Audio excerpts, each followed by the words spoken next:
अरे वाह वाह, तरबूजों को खाने में उतना मजा नहीं जितना तरबूजों को नष्ट करने में आ रहा है। यहाँ पर आकर मैंने कोई भी गलती नहीं की। यहाँ पर तो कितनी सारी फसलें खड़ी है खाने के लिए। वो सुअर जंगल से भाग कर आया था। वो प्रत्येक दिन लोगों की फसलों को बर्बाद कर रहा था।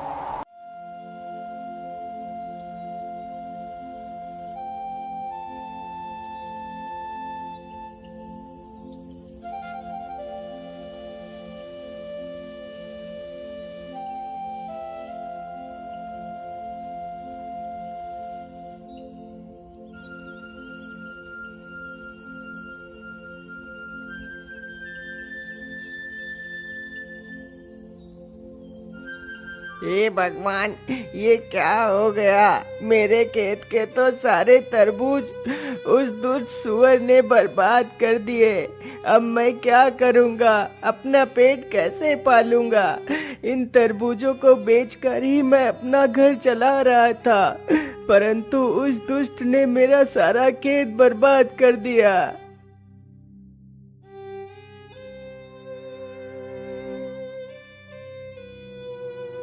अरे मुन्ना भाया, क्या हुआ? आप रो क्यों रहे हो? अरे मंगलू भाई, सब कुछ तो तुम्हारी आंखों के सामने ही है। उस दुष्ट सुअर ने मेरा सारा खेत बर्बाद कर दिया। मुन्ना किसान की यह बात सुनकर मंगलू थोड़ा सा सहम जाता है।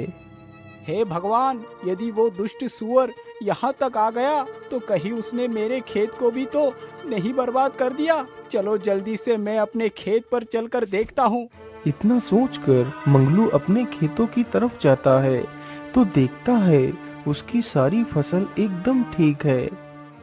हे भगवान, तेरा लाख लाख शुक्र है जो मेरा फसल सुरक्षित है। लेकिन इसमें इतना ज्यादा खुशी होने की जरूरत नहीं। यदि कल ही वो सुअर यहाँ आकर मेरा भी खेत नष्ट कर दे तो मैं क्या करूँगा? अरे नहीं नहीं, मैं ऐसा करता हूँ, मैं आज से ही अपनी खेत की रखवाली करता हूँ। मैं आज रात यहीं पर रुकूंगा। रात होते ही मंगलू एक चारपाई पर बैठकर अपने खेत की रखवाली करने लगता है। उधर वह दुष्ट सुअर फिर से भोजन की तलाश में घूमने लगता है।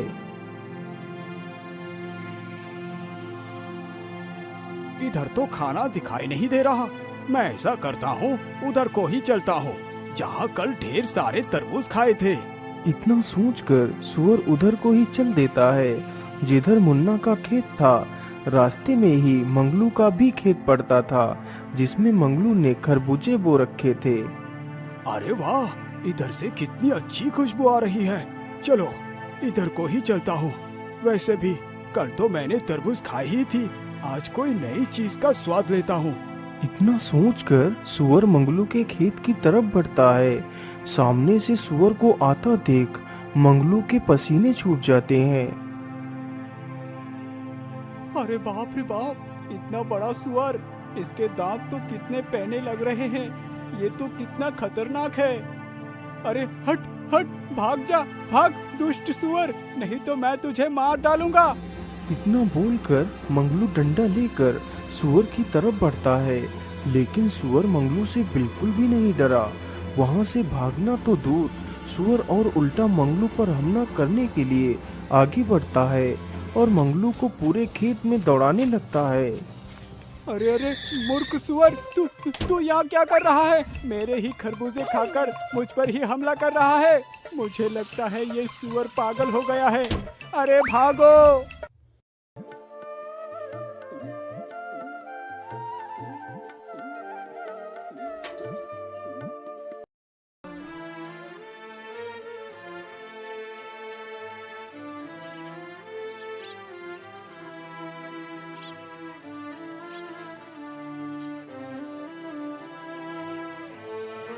हे भगवान, ये सब क्या हो गया? मेरा सारा खेत उस दुष्ट सुअर ने उजाड़ दिया। अब मैं क्या करूंगा? मैं इस दुष्ट को जिंदा नहीं छोड़ूंगा।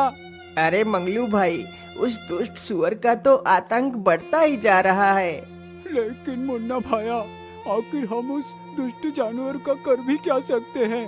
अरे भाई, आप मेरी सलाह मानो तो हमें महाराज के पास चलना चाहिए, वो हमारी मदद जरूर करेंगे। इतना सोचकर मंगलू और मुन्ना तथा गांव के कुछ लोग राजा के महल में पहुंचते हैं। महाराज, हमारी सहायता कीजिए, हमें बचा लीजिए महाराज। अरे आप लोग शांत हो जाइए, बोलिए आप लोगों की क्या तकलीफ है। राजा के पूछने पर गांव के सभी लोग बारी बारी से राजा को उस सुअर के बारे में बताते हैं। आप लोग शांत हो जाइए।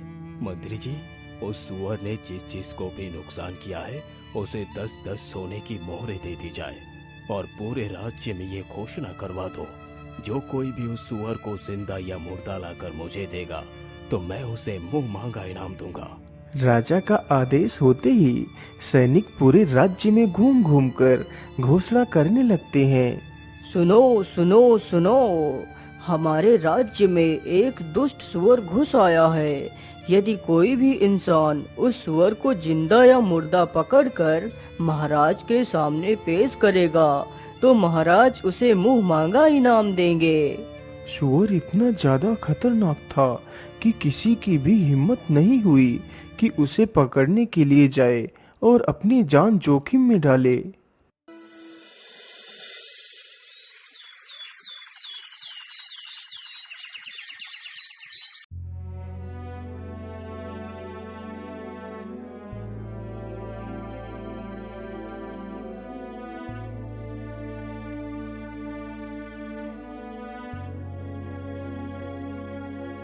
अरे मंत्री जी, क्या आपने राज्य में मेरी घोषणा नहीं सुनाई?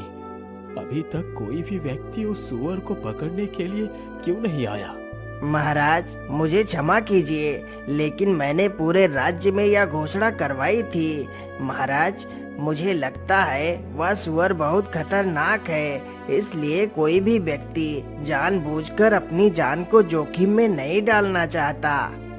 परंतु मंत्री जी, यदि ऐसा ही रहा तो वो सुअर हमारे पूरे राज्य का विनाश कर देगा। महाराज, उस सुअर को पकड़ना या फिर मारना किसी आम आदमी के बस की बात नहीं है।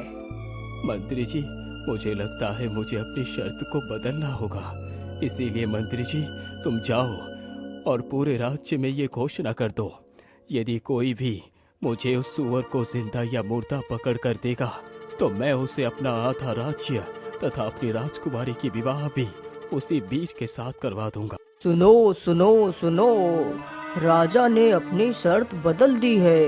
अब यदि कोई इंसान उस सुअर को जिंदा या मुर्दा लाकर राजा को देगा तो राजा उसे अपना आधा राज्य दे देगा तथा अपनी पुत्री का विवाह उसी के साथ कर देगा।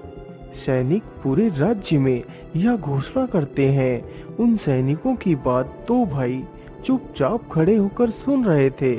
बड़े भाई का नाम राकेश तथा छोटे भाई का नाम भोला था। राकेश बड़े ही कुटिल स्वभाव का था, जबकि भोला तो मानो भोला ही था। वह दोनों बहुत ही गरीब थे। अरे भोला, क्या तुमने भी वही सुना जो मैंने सुना है? हाँ भैया, आपने एकदम ठीक ही सुना है। अब तो मैं ही उस सुअर को मार कर लाऊंगा और राजकुमारी से विवाह कर बन जाऊंगा इस राज्य का राजा। इसीलिए मैं तो चला महाराज के पास। इतना कहकर राकेश वहां से चला जाता है और भोला भी अपने घर की तरफ चला जाता है।